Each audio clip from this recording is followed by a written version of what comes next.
America has been so gutted of all the productive energy being extracted out, whether you're talking through monopoly agribusiness, foreign exportation and productive capacity, whatever, that the people are gone, the financial energy's gone, the sense of community's gone. All the structures we need to make a viable economy are missing. I've seen that firsthand the last 3 years driving around. Just so many towns to where the typical square, it's all just empty and abandoned, dilapidated buildings. Did you drive through downtown Strang on your way here? Hmm. It's sad. It looks like a junkyard. You've got the little like volunteer fire station, the little town hall, and then it's just surrounded by just low income houses where these guys have just got junk everywhere because it's what a nation looks like when you're collapsing. It's terrifying because middle class rural America, it's the backbone of what America is. I mean, we're starting to get in a case now with the sovereign debt bubble. That world reserve currency game doesn't last forever. Eventually, like, it's musical chairs and there's nobody else left. And the Treasury's starting to buy more and more government debt. It's just being backstopped more and more blatantly by money printing. We've got the government price of interest that they're paying on our debt is now higher than what we spend on the military for national defense. It's wild.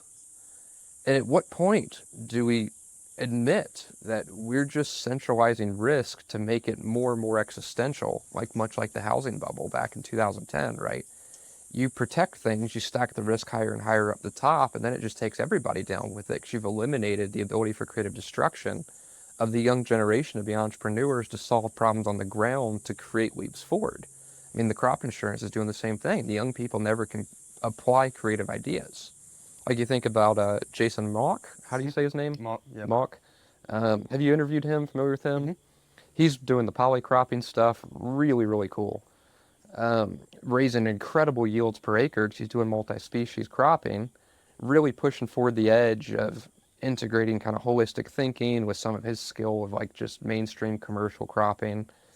And the real problems there are the floor price of the crop world is set by government subsidy of the insurance stuff. If you're getting more total production per acre because you're raising more than one crop per acre, but your yield of a particular crop is a little bit lower, you're not hitting that floor price of the government subsidy to compete to where you got that security. The insurance markets with that subsidy is basically rewarding people to fail, and those who are producing more with the potential to have a more resilient system that's disrupting and actually producing more value at total per acre of food into the economy, they're punished because they're not focused on a monocrop to hit that government floor. And so we've eliminated the ability of the young generation to be creative and to actually solve the problems to bring vitality back to rural America again. So why are you yourself ranching after everything you just explained? Because despite everything, I still have hope. And What makes you hopeful? even if I didn't, I'd still be doing it. Because this is the thing we have to do to bring power back to our nation. But I think there's real potential. I think there really is real answers out there. Have you ever heard the quote by G.K. Chesterton on courage? To be honest, I don't think I've even heard that name. Let me pull this up. This is worth reading.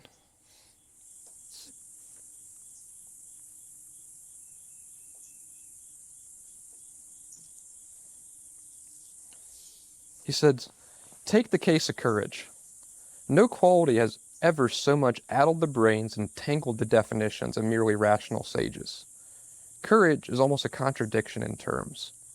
It means a strong desire to live, taking the form of a readiness to die.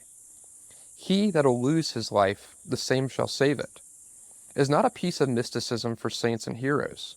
It is a piece of everyday advice for sailors or mountaineers. It might be printed in an Alpine guide or a drill book. This paradox is the whole principle of courage, even of quite earthly or brutal courage. A man cut off by the sea may save his life if he will risk it on the precipice. He can only get away from death by continually stepping within an inch of it.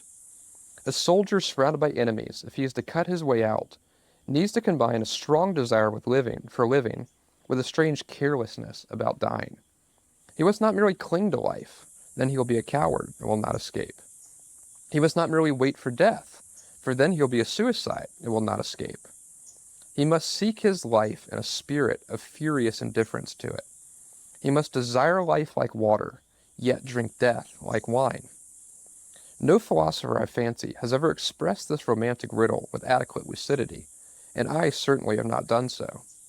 But Christianity has done more. It has marked the limits of it in the awful graves of the suicide and the hero, showing the distance between him who dies for the sake of living and him who dies for the sake of dying. One of my mentors told me years ago that in order to effect real change in the world, you have to have the courage to see how deep the darkness goes. Because real hope is built on seeing the world clearly.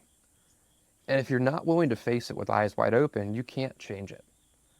And that's one of the problems we have in the young generation of rural Americans, where there's nobody providing real leadership for the restoration of America. There's lots of voices, lots of people talking, few that understand it, and few that are showing or clearing a way to solve it. Like I define leadership as providing the vision and the will for solving a problem. You see it clearly and can raise the banner for it, and you have the stubbornness and fortitude to stay the course until you can bring it into being, right?